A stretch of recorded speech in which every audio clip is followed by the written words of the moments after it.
Selamat pagi teman-teman. Kali ini saya mau membuat tutorial bagaimana cara merangkai dari soket Euro 5 ini ke soket OBD ya.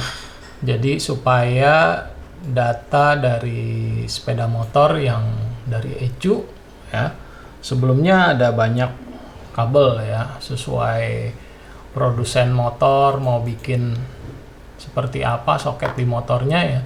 Namun untuk tahun 2021, model 2021, motor itu diseragamkan ya oleh Euro 5 bahwa harus menggunakan soket yang seperti ini ya. Tadinya macam-macam ya, masing-masing punya kabel komunikasi, dan kemudian data yang dikomunikasikan juga dibuat standar. Nah, dibuat standar, kalau dulu awalnya kita bisa lihat ya ada 3 ya.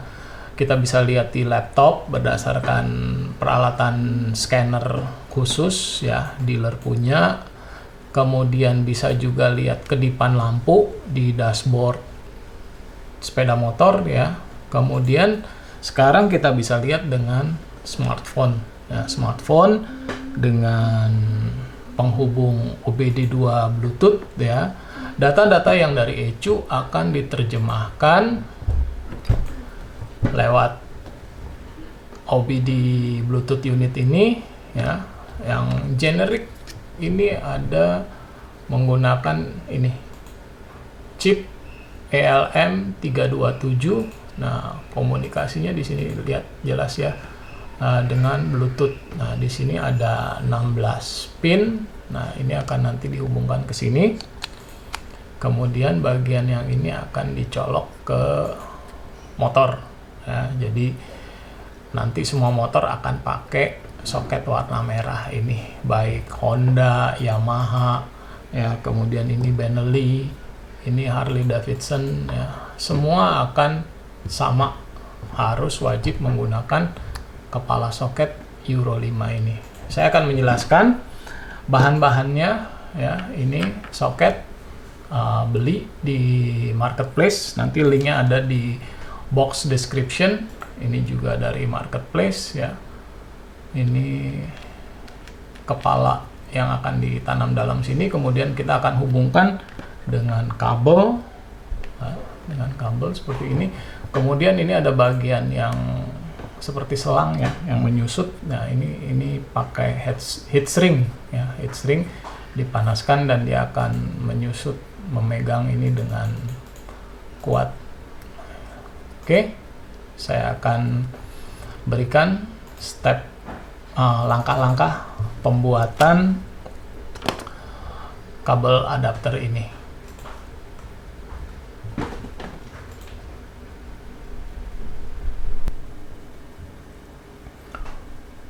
Untuk penyambungan ya, ini ujung kabel dikupas dulu ya, dikupas, kemudian saya solder ya, supaya bagus sambungannya.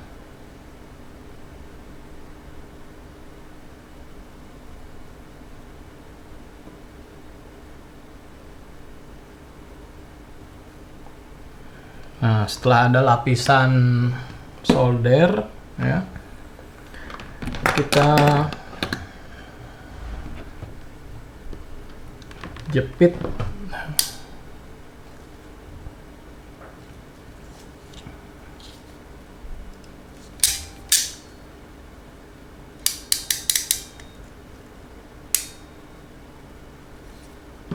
Kita masukkan ke sini.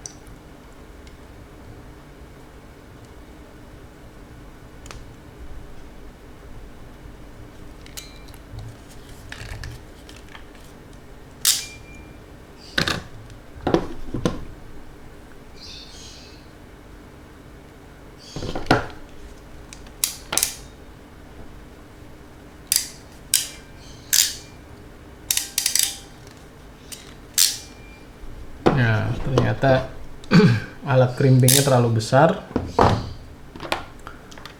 Kalau terlalu besar, kita tidak bisa pakai crimping tool. Kita gunakan tang lancip ya. Dirapatkan bagian yang sudah terlapisi timah, kemudian bagian belakangnya ke ini bagian insulatornya, ini yang ada timahnya. Kemudian sekali lagi ini dipanaskan ya, agar benar-benar bagus sambungannya.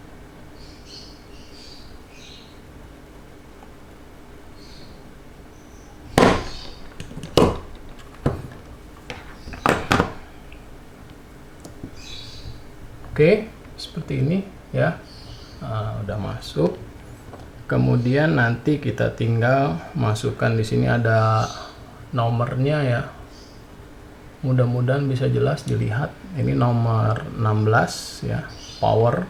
Nah, kita masukkan.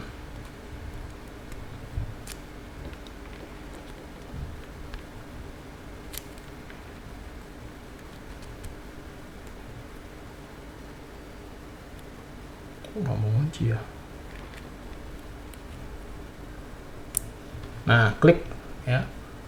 Ini terkunci ya, posisinya terkunci, tidak bisa ditarik. Kalau mau ditarik perlu dicongkel seperti ini ya, jadi ini gunanya pick tools ya.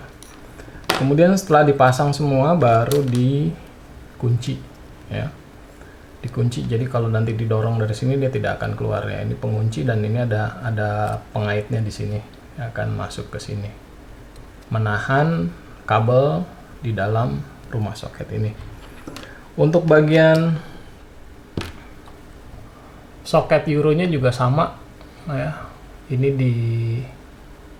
dibuka, kupas, kemudian disolder, dimasukkan, jepit dengan tang lancip, kemudian disolder lagi supaya benar-benar sambungannya bagus. Nah, kalau sambungannya sudah bagus, kita rakit, kita pasang. Nah, setelah dipasang, bagian ini juga ada penguncinya. Ini ada penguncinya.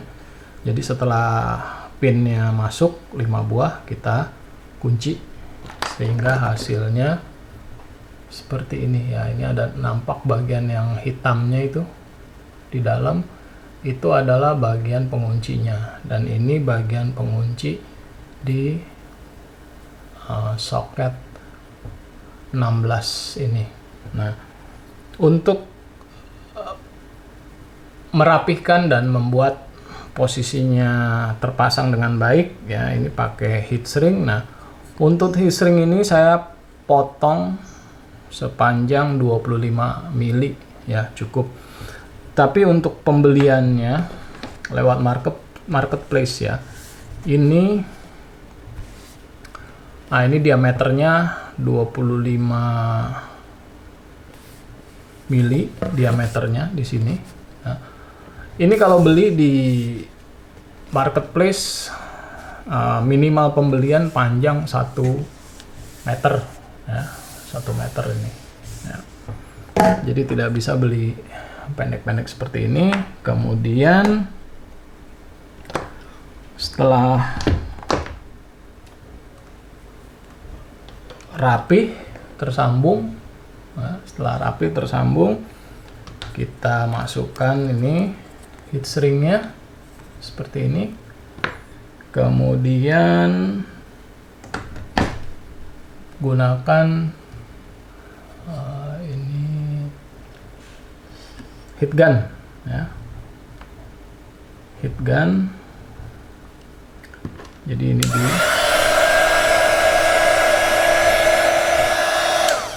panaskan sampai menyusut dan lemnya keluar. Oke, mudah-mudahan cukup jelas. Jika masih ada yang belum jelas, bisa tanyakan di bawah kolom komentar, dan juga ada saya buat tutorialnya di blog ya. Jadi tertulisnya ada, nanti juga bisa dilihat di sana bagaimana kita membuat adapter supaya dengan OBD kita bisa baca di motor, kemudian bisa lihat tidak hanya trouble code, tapi juga misalkan mau lihat sensor TPS ya, kita gerakkan handle gas, buka tutup, apakah pergerakannya bagus ya, itu hanya bisa dilihat ya, bukan dari kedipan lampu ya. Semoga bermanfaat. Terima kasih sudah menyaksikan. Saya Imam, saya mekanik. Terima kasih.